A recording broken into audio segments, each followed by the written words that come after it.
Have you noticed how quiet airports have become lately? The usual hustle and bustle, the rolling suitcases, the excited chatter of travelers, it's all faded into an eerie calm. It's not just your imagination. American tourism hotspots are emptier than ever. Once busy destinations like Times Square and the Las Vegas Strip now echo with silence, their neon lights shining for no one. Canadians are boycotting travel to the United States, and it's not just a few skipped Disney trips or missed shopping sprees. This is a significant shift in travel habits, with families across the country rethinking their vacation plans. It's a nationwide movement, what some are calling the Great Canadian Hunker Down. Instead of crossing the border, Canadians are choosing to stay put, finding comfort and adventure closer to home. What started as a few social media grumbles has exploded into a full-blown staycation revolution. Online, Canadians are swapping stories and sharing photos of their local adventures, inspiring others to do the same. Fueled by political frustration, national pride, and a bit of "we're tired of your drama," Canadians are choosing to explore their own country. From hiking in Banff to paddling across pristine lakes, they're embracing the beauty in their own backyard. The U.S. tourism industry is feeling the shockwaves. Shops and attractions that once relied on Canadian visitors are now struggling to fill the void.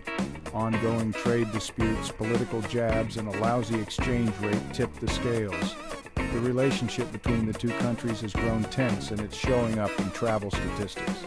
Canadians are voting with their passports, spending their loonies at home instead of across the border. Every dollar spent locally is a statement, a quiet protest with real economic consequences. Hashtags like #ExploreCanada are trending, filled with photos of the Rockies, coastlines, and vibrant cities. Social media is buzzing with pride as Canadians showcase the wonders of their homeland. It's a grassroots marketing campaign for Canada run by its own citizens.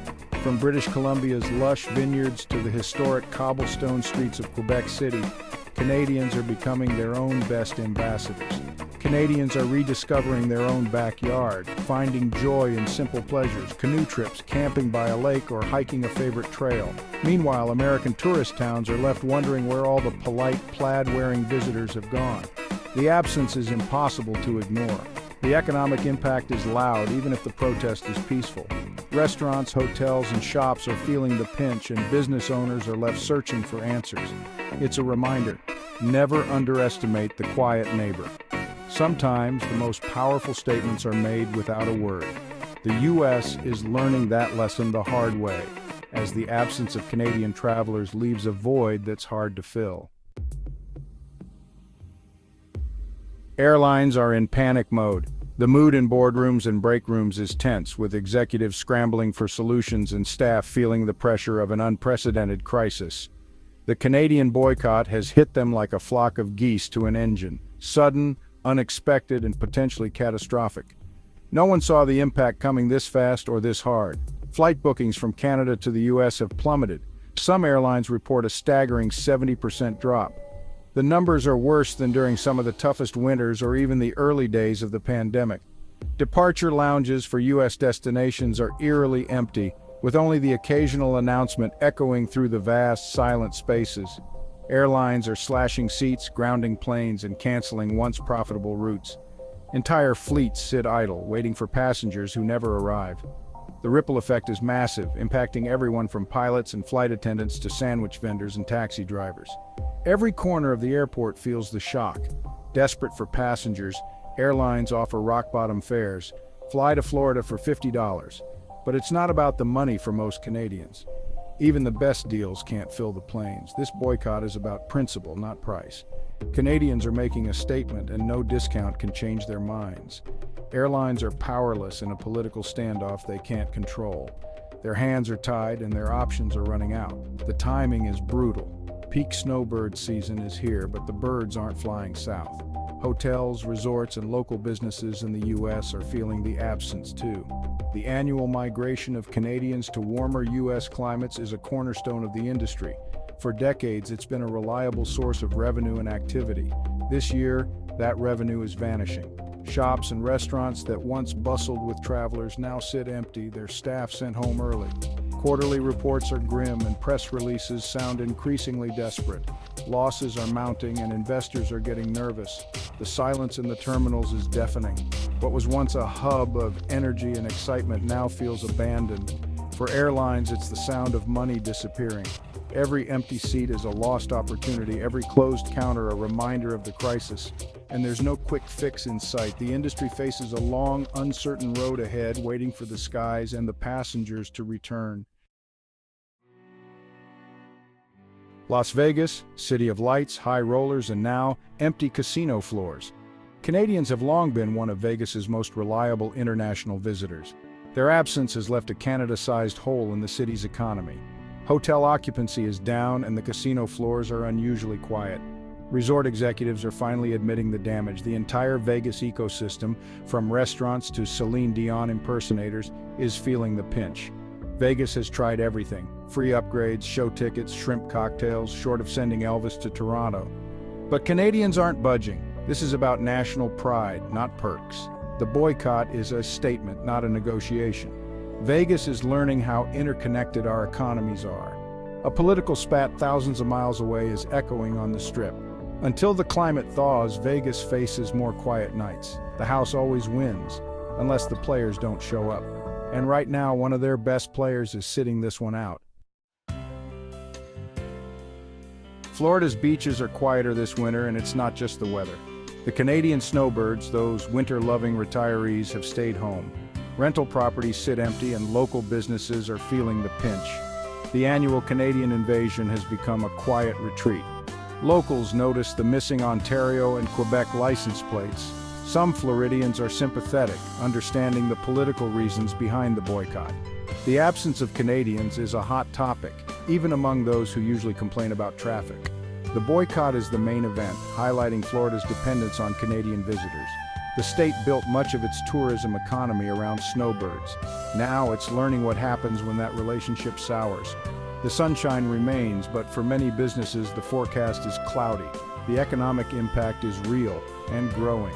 Florida is missing its most reliable winter guests. Why are Canadians so committed to this boycott? It's a perfect storm of politics, economics, and national pride. Years of trade disputes and political slights have pushed patience to the limit. Canadians are politely saying, "Sorry, but we're not funding our own disrespect." The exchange rate makes U.S. trips expensive, and the political climate makes them unappealing. The Buy Canadian movement is booming, with people supporting local economies instead. There are deeper concerns too: healthcare, safety, and updated travel advisories from their own government. When your government hints it's not the best time to visit, you listen. This boycott is an expression of Canadian identity and self-respect. Canadians are investing in their own communities and culture. They're not just boycotting the U.S., they're rediscovering Canada. It's a collective moment of pride, and honestly, it's impressive to watch. The Canadian travel boycott is a wake-up call. Our countries are deeply linked, especially through tourism. This connection is more than just a casual relationship. It's a vital economic lifeline that sustains both nations. The economic fallout isn't just a few empty hotel rooms, it's billions lost and jobs at risk. The ripple effect extends to local economies, affecting everyone from hotel staff to small business owners. Every Canadian tourist supports airlines, hotels, restaurants, and local shops. Their spending fuels local economies, creating a vibrant atmosphere that benefits everyone. Multiply that by millions, and the loss is staggering. The absence of these visitors leaves a noticeable void in bustling tourist areas. The impact ripples out. Less tourism means less tax revenue, fewer public services, and more layoffs. Communities that once thrived on tourism now face economic uncertainty. It's a vicious cycle that hurts entire communities. The decline in tourism affects not just businesses, but the very fabric of these towns. The interconnectedness of our economies means a problem in one area quickly spreads. What starts as a local issue can escalate into a national concern. The U.S. tourism model relied on a steady stream of Canadian visitors. Their presence was a constant, a reliable source of income for countless businesses. We took that for granted. The bustling scenes of the past now serve as a stark reminder of what has been lost. Now we're learning that relationships matter as much as revenue. The bonds between our countries are as important as the dollars exchanged. The boycott is forcing American businesses and policymakers to rethink their approach. It's a call to action to rebuild and strengthen these vital connections. International tourism isn't just about transactions.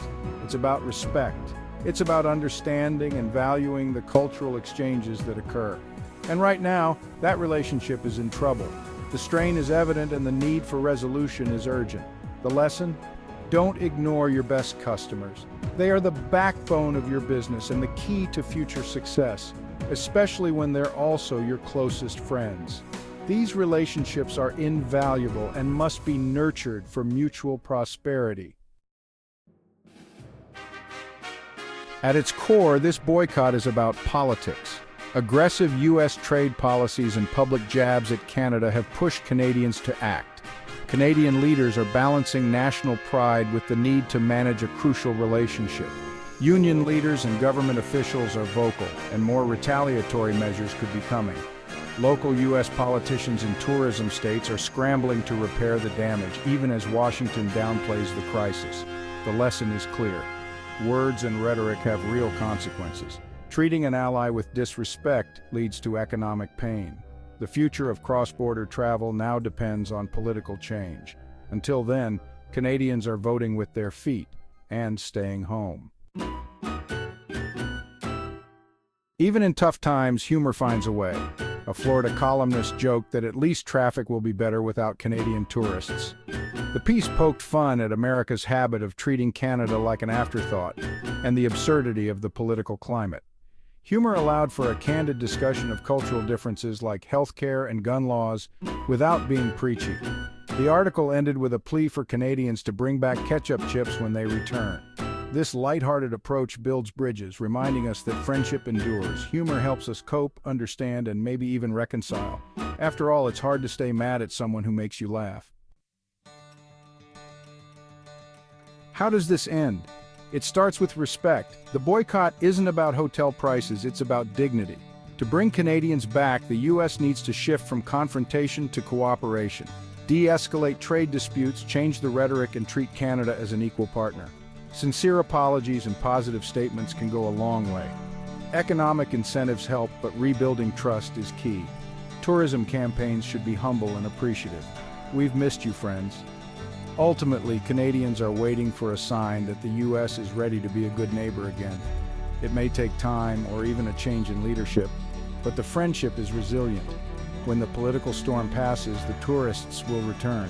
And when they do, we should welcome them back with open arms and maybe some poutine.